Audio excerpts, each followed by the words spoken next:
When we say yes to everything because it feels good, it's comfortable, what we're saying no to is ourselves. And so we got to learn what is the greater yes. And if you're not saying yes to you, guess what? You're going to burn yourself out. And when you burn yourself out, guess what? You ain't serving nobody. You may not like what I'm about to tell you, but if you're feeling super stressed, frazzled, and frustrated, it's your fault because you're failing to be your best advocate. And how do I know? Because I sucked at it too for a very, very long time. And that's why we're going to go over the 2 things that you can do to be your best advocate. I've been working with over 100 construction leaders, like ballers that have serious responsibility out there. And time management is the thing that's a make or break situation in terms of how quickly you can grow. The ones that are doing super, super good at is the ones that are okay with putting themselves first and making themselves a priority. So the 2 things, here's the 2 things real quick. 1 is do an inventory. And number 2 is get clear. I'm gonna give you some more details about that stuff. Before that, if you haven't seen me before, I'm Jesse, your selfish servant. And my mission is to leave the construction industry better than I found it. I can't do it alone. I need some help. So if you know anybody that's down for that, send them my way because we're going to have some fun doing this for the next, 15, 10, 20, 30 years. We'll see how long it takes. Let's get into the number 1 point, which is do an inventory, right? Again, we're talking about how do we become our best advocate so that we can be masters of our time and really design the life that we really want, design a life that brings us fulfillment so that we're not stressed and frazzled and freaking out all the damn time. We want to have a little bit of fun out there, right? Now, I'm not saying just stop doing everything and only think about yourself. Like some people kind of get it twisted. What I'm saying is start putting yourself first. And when I say yourself, I'm talking about your wellness, your personal growth, your health, your personal relationships, all of the things that are super, super important that get deprioritized for all of the other things that we just decide to put ahead of everything else. Anyways, so when I talk about inventory, this is what I did. Again, I'm going to make you a little bit uncomfortable because this is going to require you to really just think about yourself. Think about how you feel. Think about what you want to accomplish. Think about what you do in a day, in a week, in a month. And the inventory is this, very, very simple. There's 2 columns, okay? 1 column is what are the things, write down all the things that you do just because you want to do them, right? Not because of any other thing that it's an obligation or somebody's asked for it or you made a commitment. It's just the things that you do because you want to do them. I'll give you some examples. I just got back from a 3-mile run. Nobody cares that I do that. I mean, maybe people of course they want me to be healthy and take care of myself. But if I didn't run them, ain't nothing going to happen, right? Ain't nobody going to be mad about it. I do that because I want to do it. This morning I got up and I obsessed about our conversation today and I did some bullet points, and it's very likely that there ain't going to be a whole bunch of people watching this, and that's okay. I did it because I want to do it. So inventory, point number 1. Do a little thing, just, 2 columns. Number 1 is what are the things that you do because you want to, just because you want to. Then here's where the reality is going to hit you, and I hope you don't hate me for it, is what are the things that you do because other people want you to do them. Right? And then, let's just get clear. When I say other people, I'm talking about your family, your boss, all the folks out there, right? Society, your friends, your community, whatever it is, the things that you're doing out of obligation because of obligation. You said you were going to do it, and we're going to get into step 2, is the things you believe people expect you to do. All right. So going back to the idea of doing an inventory, why is that valuable? Why is it important? And I'm not talking a mental inventory. I'm not talking about you just kind of running the list through your head. I'm talking about you actually writing the things down. Column number 1, what are the things you do just because you want to? Column number 2, what are the things that you do because other people want you to do them or are expecting you to do them, whatever helps you, clarify that in your brain. The reason that is powerful is after you sit down and write that list down, you're going to see that the list on the right, the list of the things that you do because of other people's expectations, because of what other people want from you or value from you or rely on you for, is bigger than the list that you do just because you want to. And so you'll have like a data point, some hard evidence to go back to and realize like, man, yes, I'm stressed. Yes, I'm frustrated and frazzled all the damn time, but it's because I'm over delivering for everybody else in the world and I'm neglecting myself. It's just a reality check. Like, I think you know it like conceptually, but for real, if you write these things down, not only do you have evidence, like it's real now, you can count it, but then you can go back and start looking at all the points and really start thinking like, do I really need to do this? Is this is this contributing to my path? This is what I did. I had a big list and I said, okay, all of these things, why the hell am I doing them? I don't enjoy them. Like, yes, I feel obligated. Yes, I told somebody I was going to do it. Yes, I failed to say no. But I'm not having a good time. A specific example, friend calls, says, hey, this thing, we got to meet up. Are you available? And I'm like, not really, because I know that one friend, what that means is he wants me to do a lot of work to help him do something while he's not doing the work, right? And so instead of saying like, no, I'm not interested in doing that, or I can help you, but I will only do these two things, I say yes, because it feels good. I want to be a friend. And then I'm kind of pissy about it, right? I'm a little salty about it. I'm going to go do it for this fool. And I know that fool ain't going to follow through. He's starting another thing that's going to die. And here I am spinning my wheels.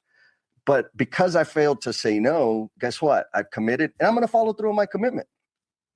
And then I'm going to be salty. And then I'm going to spend my energy when I could have been an advocate for myself by saying, yeah, that's not on my list. That's not on my path. I could help you in this way.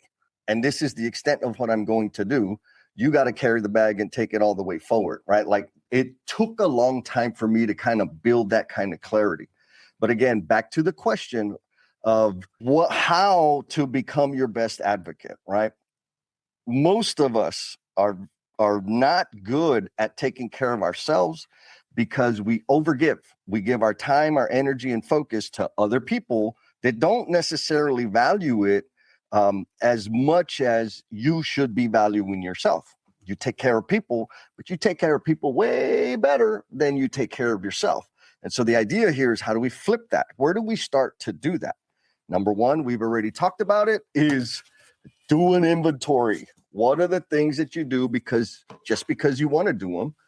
And what are the things that you do because other people want you to do them? Oh, my sister, Maya. What's up, Maya? Maya says, I'm just realizing that I've gotten so much better with boundaries over the years, making me run this inventory. Oh, fan has helped me see that. Okay, Maya, thank you for bringing that to the conversation, because it's another value point, right? Simple, super generic Jesse style inventory. What are the things I'm doing because I want to? What are the things I'm doing because other people expect me to? That's your baseline. That's where you are today. And as you start making little baby steps, like Maya said, start putting some boundaries in, start valuing yourself a little bit more, honoring yourself. You can go back to that original list and say, hey, looky, I'm making some progress. And it's a super powerful point. So I'm very grateful to you, Maya, for making that, because you're an overachiever. I know you are. You're like a class A, solid baller, make it happener. And so when we're assessing ourselves in terms of how we perform and how we accomplish things, we think pass fail. I'm excellent or I'm not. But the reality is the progress is the magic. And we don't really stop very often to look at how far we've come. And so, Maya, again, thank you for bringing that point, right? Boundaries is not an easy thing. It's an extremely difficult thing. It's an amorphous thing. And so this little inventory is going to help us kind of start maybe defining where we should have some boundaries. And then you're going to make some progress. And then you get to celebrate like Maya did. Thank you, Maya. We also have the infamous, fantastic Sister Miss Linda, she says, oh, Scorpio levels of salty here when I do that. Madder at myself than them. Girl, Linda, I know, like that's the thing, right? When I wrote down my list, my little inventory, and I'm looking at the things, all the things that I'm doing for other people. Like for real, it was just, I'm just gonna write this stuff down. I'm like, oh, my list was like 5 or 6. This was back in the day.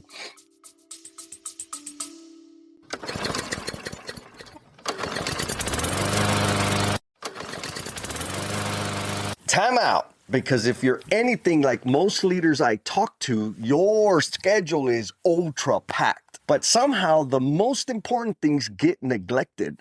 And that most important thing is you. You're juggling projects, people, deadlines, and meetings. And somewhere in there, your own priorities get pushed aside. They get on the someday list. That's exactly why I created the Self-First framework. It's a simple system designed to help leaders create space in their schedule to focus on the most important and impactful things and execute consistently without burning out. I put together a free live training where I break down how the framework works and how you can start applying it like right now. So if you're curious, there's a link in the show notes where you can check it out. All right. Let's get back to the episode.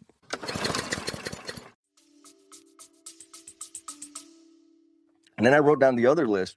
And I'm like, that fool's always asking for crap. And she, you know what? I put myself out to jump through hoops to give her that thing that she asked for, like the day she wanted it. And then she sat on it for 2 weeks and then asked me for it again. Like all kinds of saltiness comes out.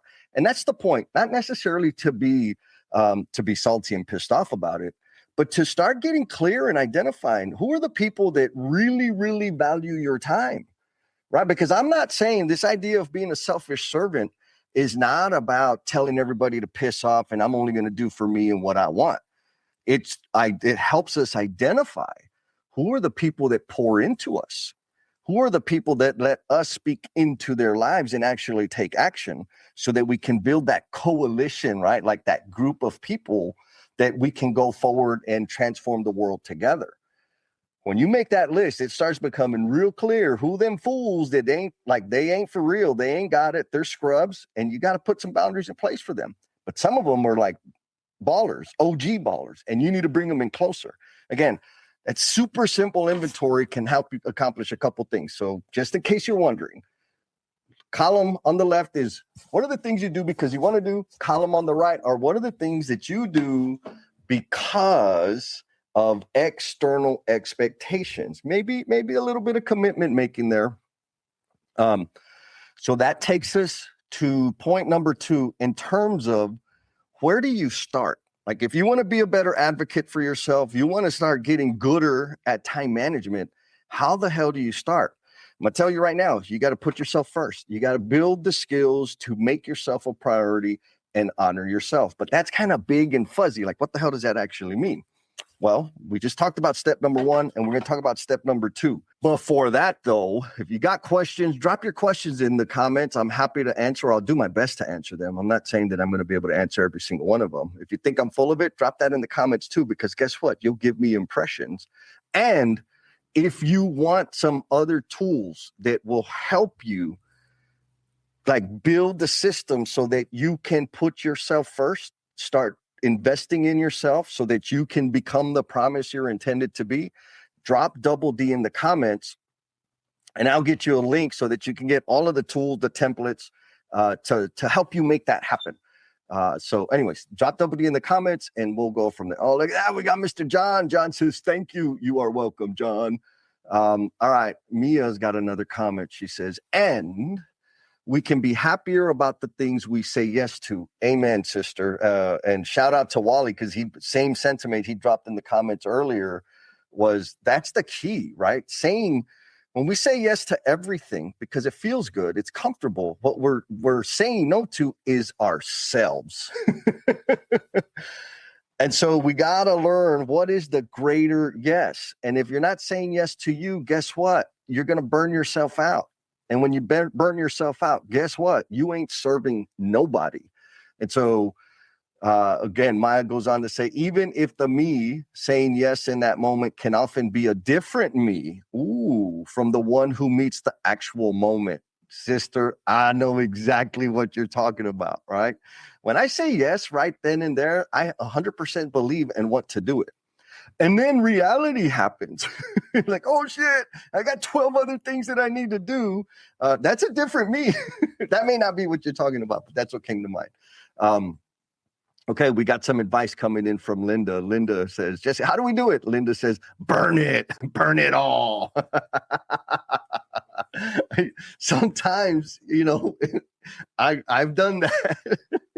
But that takes a lot more time and effort to bring it up. But if you're there, hell, burn it, start over. That's an easier place to start. Okay, so now we're going to get into the second thing you can do to start being a better advocate for you. Now, I want to be clear, like these two things that we're talking about are like super, super just introspective, foundational to help you start evaluating or really taking an honest look at your own behaviors, your own actions that you're just doing like by default.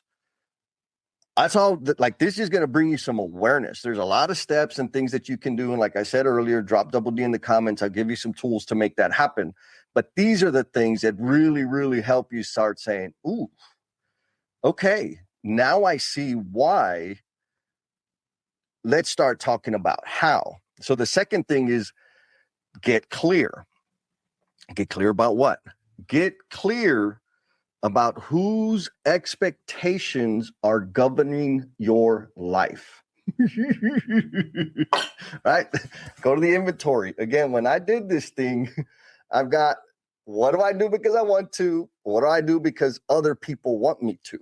What I really, really had to have an honest conversation with myself about was, man, I was telling myself that I have to do these things because of my family, because of my boss, because of my significant other, because. And so really, for me, when I really started looking at it, I'm like, okay, these are everybody else's expectations. Like one, two, they never really said it. I just kind of interpreted their behavior or assumed that's what they wanted me to do. And so I would do all of these things that I really wasn't, we'll just say on fire about. I was just doing it so that they won't be mad, right? So they won't be disappointed. And I just kept doing more and more and more and more. And what did I do less of? I did less of taking care of myself. And so again, super clear. I was like, oh man, I'm letting everybody else's expectations or my assumptions of what their expectations are dictate my life. And that ain't okay. And I said, I can actually, why am I not living to my expectations? Like at the time, I wasn't super happy. I know I wasn't fulfilled. I was pretty miserable. I wasn't taking care of myself. There was a lot of things going on. Like those of you that have been here before, I was all up in my addiction. I was working all the freaking time, partying the rest of the time. Maybe I slept. I didn't eat well. I was in bad shape. I was falling apart because I was so busy living up to everybody else's expectations, or again, my assumptions of what their expectations were. And so the real hard question I had to look at was, well, what the hell do I expect from myself? Like, what do I want? I never had that conversation. I'm going to get back to the answer and give you a more specific example because it helped me get clear. It wasn't easy. It wasn't comfortable, but it was freaking massively important. So back to this idea of getting clear about whose expectations are governing my life. And more specifically, and I'm putting this out there so that hopefully you can kind of connect some dots to this because you may be in the same situation.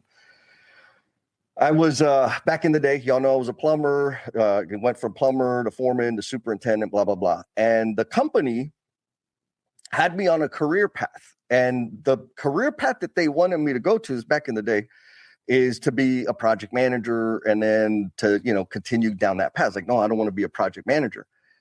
But I was going to night school to take classes to get my degree, some kind of weird degree, associate's degree in construction business management, because project manager was the thing, right? It's what you should do. And that's what people said I had the aptitude to do. And so I was doing these things that I didn't really like, but it made sense, like practically, or for like conventional thinking, it made sense because I would make more money and I would have a fancy title, right? And I would, whatever, be super awesome.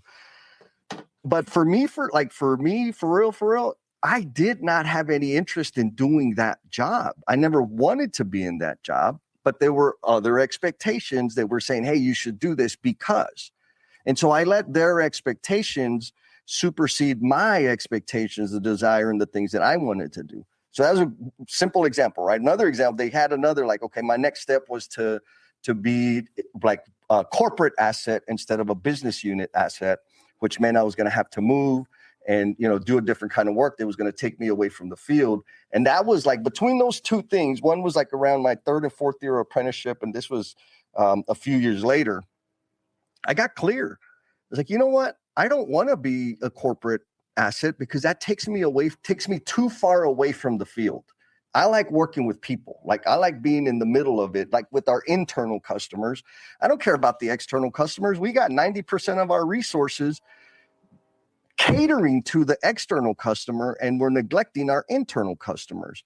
And so I got super clear what I want to do, the skills and all the things that are going to bring me the most fulfillment, that I enjoy actually doing, is serving our internal customers, training and development and this sort of thing. And so when I started defining my own expectations, all of a sudden it became very easy about what it being clear about what I'm going to say no to, right? Like, okay, awesome promotion. I'm going to have national visibility and national impact, and I'm going to be, jetting around with super highly influential people. But guess what? I didn't want to do that kind of work. I wanted to be closer to the people. And so, on one hand, you might look at it and say, well, yeah, but you could have been doing, making more money or whatever. Sure, that's true. And I was okay with not. I was more interested in having the impact that I think I'm designed to have and working with the type of people that I prefer to work with. And so by getting clear and identifying these expectations that were external, that I don't have to live up to them. And more precisely in terms of what you may be going through, you may be living to fill in other people's expectations and neglecting yourself. And that's where the friction, right? That's where the friction and like the internal friction comes from, because it's dissatisfying. And we're hoping someday, when I get the next promotion and I get the next title and I get the next sexy project, then I'm going to feel good. And it never happened for me until I got clear about whose expectations I was going to live up to. And guess whose they are? They are mine, baby. All mine, all the time. Now, I'll give another example because my brother, Mr. Erwin Perez, asked this question before the live started. What about how to distinguish between our health and family time versus our professional development? Because that's a good question. That's pretty deep, right? Both can be seen as advocating for myself. Amen, 100%. Now, I'm probably not going to give the super clear, the silver bullet answer, but here's the thing. And it ties directly to whose expectations are we living up to? Because yes, right, professional development can be a form of you advocating for yourself. And of course, taking care of your family and your health and wellness can and probably is a way of advocating for yourself. Now, for the way I look at that and the way I differentiate that goes all the way back to the expectations, right? The inventory, who am I doing it for? Am I doing it because I want to, or am I doing it because other people want me to? Then whose expectations? And so I kind of come from the flip side of things. In terms of like, again, the question, how do you differentiate? This is how I differentiate. I got super clear, and this was, it's been a few years now. I got super clear that I don't have any yearning need or like burning desire to be in a romantic relationship. And for some people, and I'll just say this, I had a lot of guilt for a long time about not really wanting to be in a, like, I like, don't get me wrong, I like all the benefits of it, but I don't like the friction that I feel, the internal conflict that I have when I'm in a relationship, in a romantic relationship, because you know what? I get so much out of the work that I do that I just want to obsess and swim and do that all the time. And so what that means is then I show up like my whoever romantic interest only gets a little bit of my time. And that's not cool. That's not okay. Right. But I was like, you know what? In order to be normal, but based on other people's expectations, I should be in a relationship. Plus, I'm pretty damn fine, right? I'm a catch. So, I got to do it.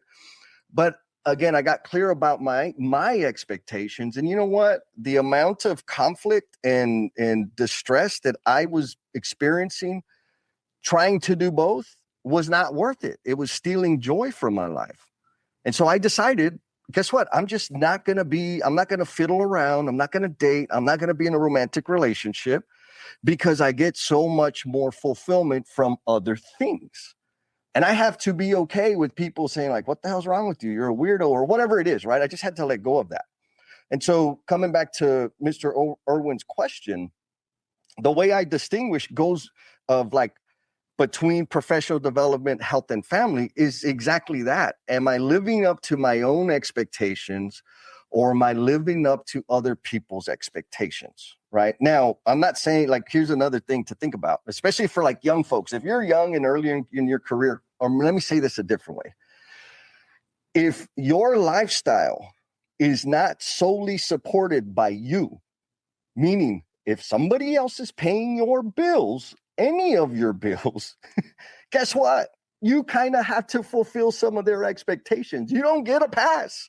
Now, if you're independent and self-sufficient and handling your own game, then you totally get to decide like, hell no, I ain't fulfilling your expectations. I'm going to fulfill my own, like straight up. But when you're in the position, when you're on your own 2 feet, you're sustaining and supporting yourself and nobody is financially carrying you, you get to look at the thing and say, you know what? I do want to be in a relationship. This is super important to me. Professional development. Yeah, I want to build some new skills, but are you building those skills in a direction, in a path that you like in your bones want to have, right? That you believe are going to add value to the world going forward?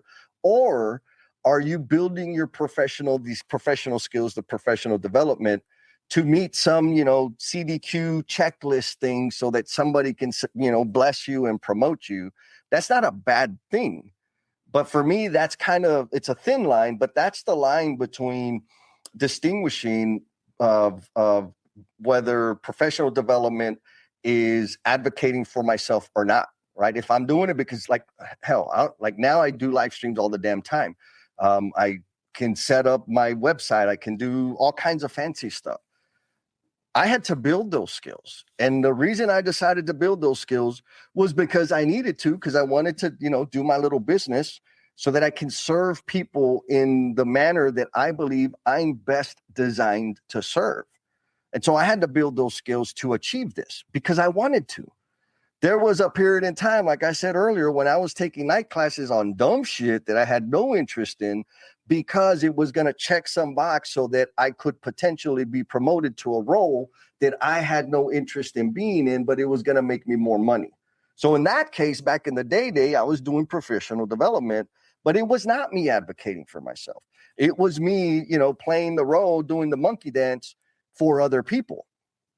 So hopefully I answered your question, or maybe I just muddied it up. Let me know in the comments. We got another comment. We got my brother Tocayo Jesus Trevino, who I got to have a conversation, who's going to be making waves out there in the world. Y'all just wait. He says, good morning, Jesse. So true. Love what you said about 90% catering to external clients, but meanwhile, neglecting their internal clients. Yeah, baby. Jesus, appreciate you, man. I want to also be super clear. Like, there are some freaking phenomenal decision makers out there in the construction industry that are 100% committed to investing and delivering for their internal clients. Those people are my kind of people. They're not the majority yet, but I'm just going to give everybody else a warning. If you're still over investing in your external client and neglecting your internal clients, your employees, guess what? All of those employees, they're a flight risk. They will be leaving and going to these other folks, to my friends, the people that I work with, where they get appreciated, where they're valued, and where they get invested in. And so you can either just complain about people leaving and not being loyal, or you can get off your rear and start investing in who you got. Anyways, that's Jesus's fault. He's the one that triggered that. Yeah, and Maya knows. Maya's all over the country. She's a big time executive director. She says those people are the ones who will win the future workforce. They're winning now, and they're just going to win more, Maya. You know it, I know it, and I'm here for it. All right, folks. Thanks again for jumping in. That was the whole point. And if you're just coming in the live or watching the replay, super quick summary. The two things that I'm going to suggest, or maybe for you to consider, so that you can become a better advocate for yourself, is one, do an inventory. Number two, get clear. Do an inventory. What do you mean? Do an inventory on the things that you do because you want to do them, or because other people want you to do them. Look at the list, evaluate, do some thinking on it. Second step, whose expectations are governing your life? If the majority of them are outside of you, meaning not yours, you got some work to do. There's an opportunity there for you to start evaluating that and defining your own personal expectations. Special star caveat, right? If you are dependent on other people, meaning somebody else is paying your bills, you do not, guess what? You have to live up to some of those expectations. So maybe first step for you is to get independent. And for the rest of you, I love you. Be cool, be kind to yourself, and we'll talk at you next time. Peace. Chicken banana. Before you go, I want to thank you for spending part of your day with me. Your time and attention mean a ton, and it's because of listeners like you that this podcast even exists. If you enjoyed today's conversation, make sure to subscribe to the Learnings and Missteps podcast so you never miss an episode, and you get extra credit if you share it with your friends. Also, if you want even more insights on leadership, personal growth, communication, all those fancy magical things, you can sign up for my newsletter on LinkedIn, because I got a newsletter that goes out every single Monday.